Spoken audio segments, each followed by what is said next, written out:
Welcome to Coffee with Viking. I am Mike. Cheers.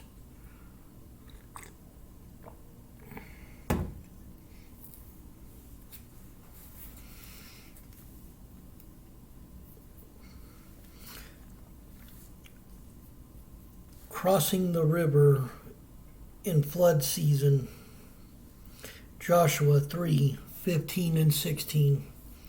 The Jordan was overflowing its banks, but as soon as the feet of the priests who were carrying the ark touched the water at the river's edge, the water above that point began backing up a great distance away at a town called Adam until the riverbed was dry. See, with God on your side, you can't fail, because God is taking care of every obstacle in your way. Because this is the second time for the Israelites he flooded up a river so that they could get through. Because the first time was in Egypt.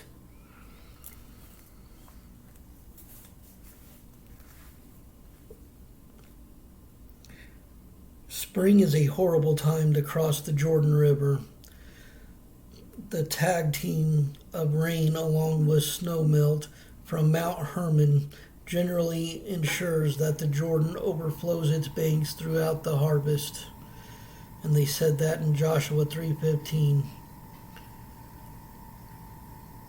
Surging about 10 feet deep, there are no bridges. Travelers usually wade across in underwater sand.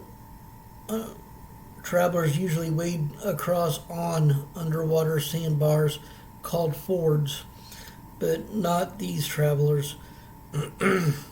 Priest carrying Israel's sacred chest that holds the Ten Commandments led the march.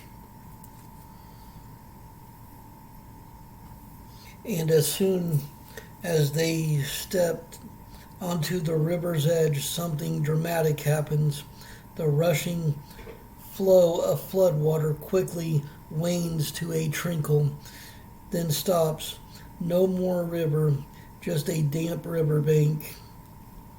It doesn't take a theologian to make the connection between the miracle and God's most amazing miracle of the Exodus, parting the Red Sea.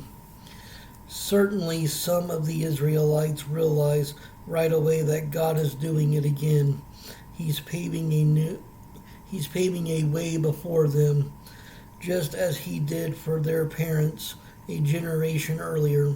He's still as real as he ever was. Once across, Joshua orders one man from each of the 12 tribes to gather a stone from the riverbed.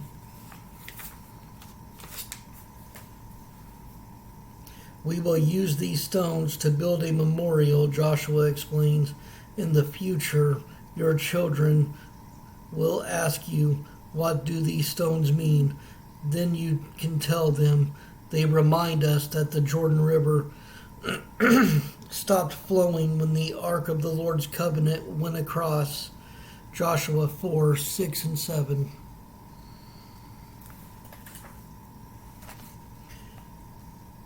And in this little side note here, crossing the Jordan without bridges, people cross the Jordan River at shallow fords, as shown in the painting from the 1840s. And that's the painting.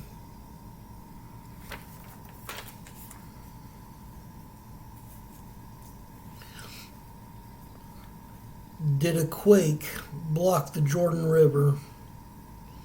Earthquakes have dammed up the Jordan River plenty of times. Once the river stopped at the very spot the Bible says it backed up in Joshua's day, the city of Adam, 20 miles upstream from Jericho. The Jordan River snakes through the Great Rift Valley, a rock seam between two shifting plates of the Earth's crust. Clay cliffs tower above the river in some areas, and cliffs have come crashing down blocking the river several times in recorded history. 1267, 1546, 1834, 1907, 1927, and 1956. It's the 1927 date that's most remarkable. A killer quake shook loose the 150-foot cliffs near the ruins of Adam, and a Jordanian ghost town called by its Arabic name, Damia.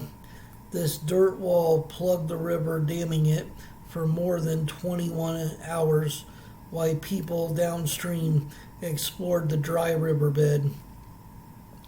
Cliffs come tumbling down, too. Clay cliffs rise high above the Jordan River.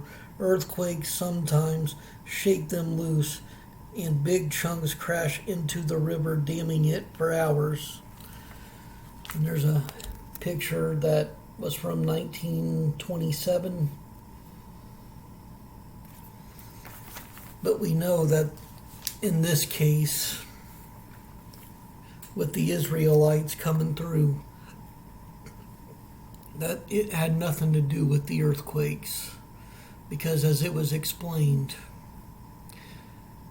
there was nothing stopping that river until the priest holding the Ark of the Covenant touched the riverbed first, and then it was backing away from them. It was going away from them as they were coming until it did dry up.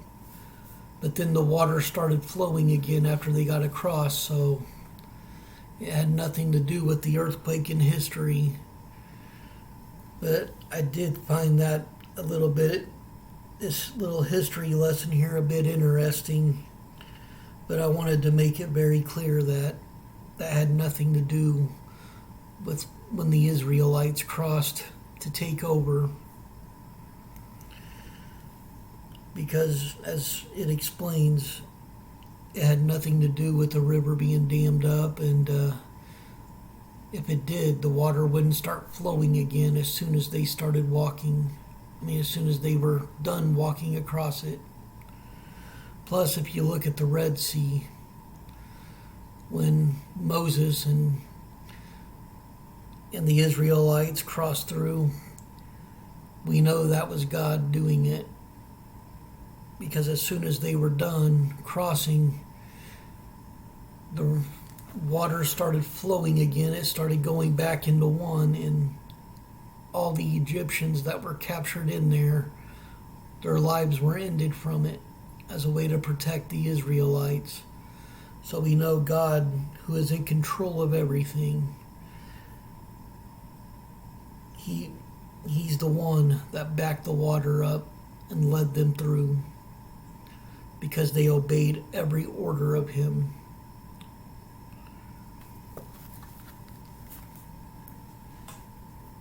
But like I said,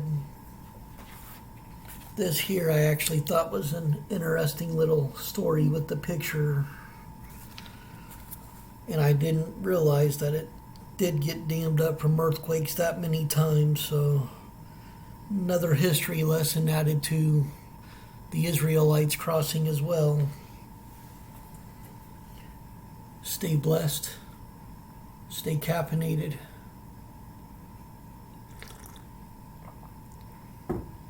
Much love.